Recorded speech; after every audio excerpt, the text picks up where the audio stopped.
जब इस पे चर्चा हो रही है उस समय स्पीकर आसन पे बैठ नहीं सकते। जिस व्यक्ति के बारे में चर्चा हो रही है उनको उस आसन पे बैठने का अधिकार नहीं था। जब रेजोल्यूशन लाने की बात हो रही है, जब संसदीय कार्य मंत्री बोल रहे हैं, जब मुख्यमंत्री बोल रहे हैं, और उस समय स्पीकर को आसन से हट जाना चाहिए था। उनकी जगह या डिप्टी स्पीकर बैठते या कोई और व्यक्ति जो है सभा का संचालन करता।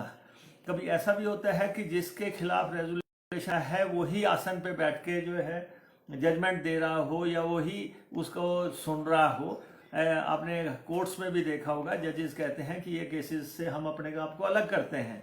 ये तो सीधा सीधा मामला था कि अगर इनको इस रेजोल्यूशन पे चर्चा करनी थी कि स्पीकर को उस आसन से हटना चाहिए था, जो इन्होंने बहुत बड़ी चूक की है। और उसके बाद ये कहा गया कि कांग्रेस के 17 मेंबर्स ने साइन की, ये 19 लोग हैं।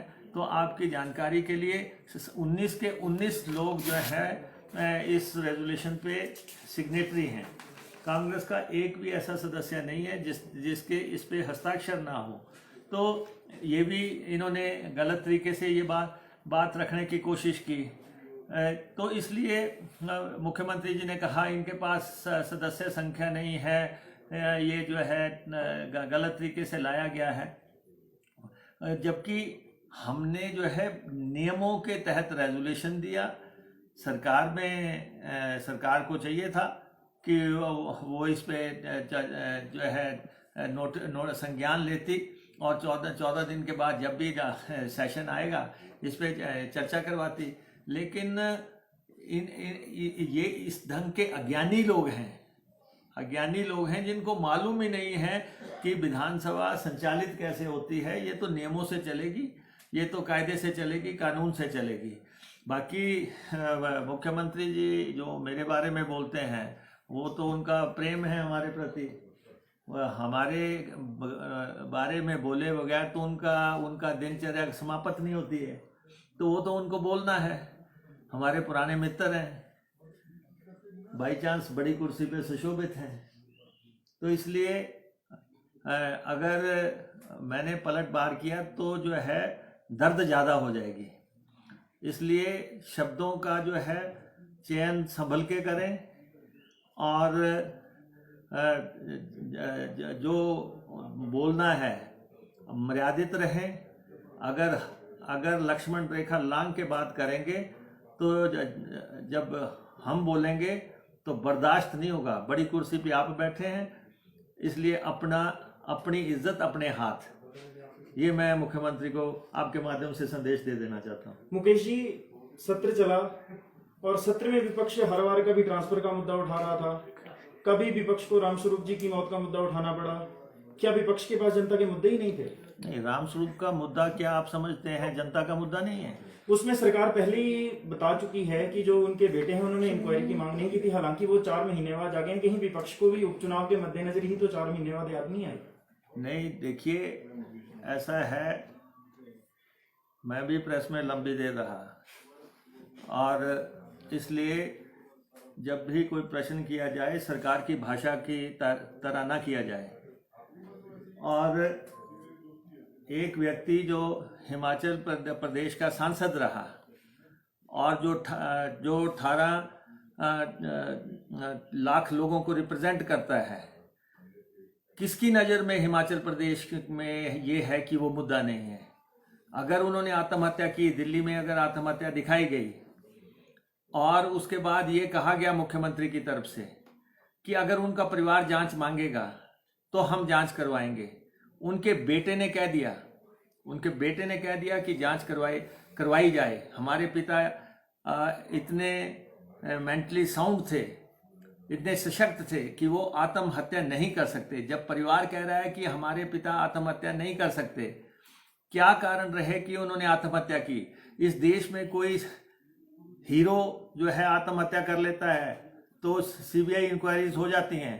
यहाँ 18 लाख लोगों का रिप्रेजेंटेटिव जो है रहस्यमय परिस्थिति में उसकी मौत हो गई, उसकी जांच नहीं होगी? मंडी संसदीय क्षेत्र के लोगों को जानने का अधिकार है, हिमाचल प्रदेश के लोगों को जानने का ये अधिकार है कि एक सांसद जो है उसकी डेथ किन परिस्थितियों में हुई।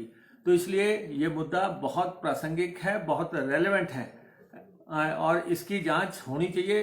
अगर मुख्यमंत्री में थोड़ी बहुत भी नैतिकता है तो वो जो है आज ही पत्र लिखें सीबीआई को और ये कहें कि हमारा सांसद की जो है रहस्यमय परिस्थिति में मौत हुई है, इसकी जांच होनी चाहिए।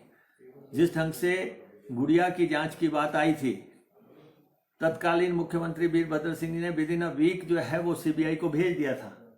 अब अभी तक जो है आप उसको सीबीआई से अगर को नहीं आप भेजते हैं, इसका मतलब स्पष्ट है कि कुछ ना कुछ दाल में काला है और अगर नहीं भेजेंगे तो आने वाले समय में दाल ही काली नजर आएगी। इस मसले को हल करना है। दूसरा, जो आप नियुक्तियों की और भर्तियों की बात करते हैं, हिमाचल प्रदेश के युवाओं के साथ खिलवाड़ हो रहा है।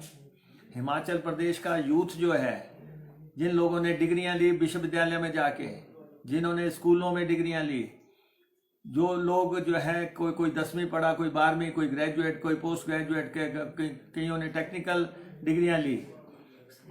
पब्लिक सर्विस कमीशन और सबऑर्डिनेट सिलेक्शन कमीशन, इन दोनों की प्रासंगिकता क्या है? अगर आप इनके थ्रू भर्तियां नहीं करेंगे या कोई और कोई तरीका हो भर्ती करने का, आप चोर दरवाजे से भर्तियां कर रहे हैं। चोर दरवाजा ये अनैतिक है कि आप सारे प्रदेश के मेरिट से खिलवाड़ करके युवाओं का हक मार के मुख्यमंत्री अपनी कॉन्स्टिट्यूंसी में 2500 लोग लगा लेते हैं चोर दरवाजे से। आईपीएच मिनिस्टर जो है चोर दरवाजे से अपनी कॉन्स्टिट्यूंसी में 2500 लोग लगा लेते हैं। हम दो, हमारा कोई नहीं। आपने 2 हलकों में जो है इतने भारी संख्या में कर दी। पूरे हिमाचल के लोगों के अधिकारों का आपने हनन कर दिया। ये युवाओं के साथ धोखा और फ्रेब क्यों नहीं है? क्या आप, कौन कहता है कि नौकरियों में खिलवाड़ जो है मुद्दा नहीं है? पहले भी चौटाला जो मुख्यमंत्री थे किसी राज्य के, उनको भी जो है जेल जाना पड़ा लंबे अरसे तक। तो ये मत सोचना कि शासन हमेशा इन्हीं के हाथ में रहेगा, इन्हीं के हाथ में रहेगा। तो इसलिए ये जो मुद्दे हैं ये प्रासंगिक मुद्दे हैं। आज कर्मचारियों को अगर ओल्ड पेंशन स्कीम का मसला है तो क्यों विधानसभा में क्यों नहीं उठेगा? अगर पंजाब पे कमीशन की रिपोर्ट लागू करनी है, क्यों डिस्कशन नहीं होगी? महंगाई पे यहाँ पे डिस्कशन क्यों नहीं होगी? किसानों के मुद्दे पे यहाँ पे डिस्कशन क्यों नहीं होगी? ये सदन इसलिए बना है कि यहाँ पे मुद्दे डिस्कस हों। तो इसलिए हम चाहते हैं कि मुद्दों को यहाँ पे डिस्कस किया जाए। और अगर स्पीकर जो है शुरुआत करने से पहले ये कहे कि ये नहीं उठेगा मसला, इस विधानसभा के अपने कन्वेंशंस रहे हैं, ट्रेडिशंस रहे हैं, उसके मुताबिक काम होगा। इनके समय में भी ऐसा ही होता था। क्या ये पॉइंट ऑफ ऑर्डर पे मसले नहीं उठाते थे, जो आज नया हो गया है? तो इसलिए मुद्दे जो हैं, जब तक न्यूट्रलिटी नहीं होगी, और सदन में पहला अधिकार विपक्ष का होता है, किसी भी सदन में पहला अधिकार विपक्ष का होता है। सरकार अपनी बात रखती जाए तो सदन नहीं चलेगा, दोनों तरफ की बात सुननी पड़ेगी। और हमने कितने रेजोल्यूशन दे दिए, हमारे मेंबर्स कितनी बार जाके जो है स्पीकर से मिल चुके हैं कि आप मामला लगाएं। फिर नेक्स्ट डे फिर आप जो है सत्ता पक्ष के एजेंडा को जो है प्रायोरिटी दे रहे हैं। तो इसलिए विपक्ष के लोग क्यों आए हैं इस हाउस में? तो ये मामला जो है हमने उठाया है। सरकार ना तो उसको निरस्त कर सकी रेजोल्यूशन को, और ना ही कोई इस पे उनके पास कोई लॉजिक था, ना उनके पास सोच थी। और मुख्यमंत्री को हम स्पष्ट कर देना चाहते हैं, ये डरने और डराने वाले लोग नहीं हैं, या ये धमकने वाले लोग नहीं हैं यहाँ पे बैठे हुए कि अगर आप सोचो कि धमका लेंगे किसी को। पूरा हकों की लड़ाई, प्रदेश के जनता के लोगों की लड़ाई हम पूरे ठोक बजा के लड़ेंगे। और उसके लिए जब भी हाउस आएगा, अगर आप एक तरफा कार्रवाई करने की कोशिश करेंगे तो जो निर्णायक जवाब दिया जाएगा। सर, मुख्यमंत्री कह रहे हैं कि सबके पीछे का मकसद सिर्फ राजनीति है और विपक्ष को जो है खबरों की भूख है, ये उन्होंने कहा। इसलिए सदन में भी ये कहा कि मानसिक रूप से उनका दिवालिया निकल गया है इस खबरों की भूख की वजह से। देखिए, दिवालिया तो इस सरकार का निकल गया है। इन्होंने हिमाचल प्रदेश को आर्थिक तौर पे दिवालिया कर दिया। ये पहले मुख्यमंत्री हैं जिनके जब इनकी सत्ता समाप्त होगी तो हिमाचल प्रदेश में 85,000 करोड़ रुपए का कर्जा होगा। ये अकेले मुख्यमंत्री हैं जिनके समय में 40,000 करोड़ रुपए का कर्जा लिया जाएगा। लगातार कर्जे ले रहे हैं। दिवालिया तो इन्होंने प्रदेश का कर दिया। डबल इंजन की सरकार बताते हैं और चलते हैं दिल्ली की डिक्टेट्स पे। क्या कोई एक फैसला भी इन्होंने ऐसा लिया जो इन्होंने अपनी समझ से लिया, अपनी सोच से लिया हो? विधानसभा के अंदर भी कहते हैं कि दिल्ली से पता करेंगे इस पे क्या फैसला करना है। ये तो इनकी सोच है। तो इसलिए 40,000 करोड़ जिस व्यक्ति ने अकेले ने कर्जा लिया हो, वो व्यक्ति कहे कि जी विपक्ष का दिवालिया निकल गया है। आप देखें कि कितने चेयरमैनों की फौज लगा दी। रोज आप कर्जे उठा रहे हैं, रोज आप मौज मस्ती करने के लिए चेयरमैनों की लंबी फौज खड़ी करते जा रहे हैं। अभी असेंबली चलते चलते जो है आपने 15 चेयरमैन लगा दिए।